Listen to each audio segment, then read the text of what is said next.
২০০৮ সালের নির্বাচনে শেখ হাসিনার সম্পদের যেসব তথ্য হলফনামায় দিয়েছিলেন তাতে মিথ্যা তথ্য ছিল বলে মন্তব্য করেছেন দুদক চেয়ারম্যান আব্দুল মোমেন। বলেন, তৎকালীন দুদক ও নির্বাচন কমিশন বিষয়টি যথাযথভাবে যাচাই করলে তিনি ওই নির্বাচনে অংশ নেওয়ার যোগ্যতা হারাতেন।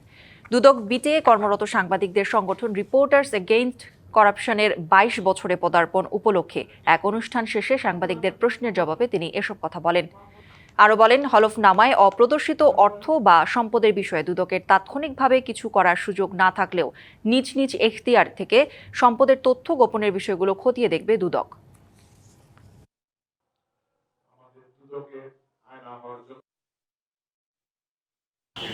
সালের নির্বাচনে তৎকালীন প্রধানমন্ত্রী শেখ হাসিনা তিনি সম্পদের যে হলফনামায় যে বিবরণী দিয়েছিলেন এবং বাস্তবে আমরা যে সম্পত্তি পেয়েছি তার মধ্যে ছিল বিস্তর ব্যবধান।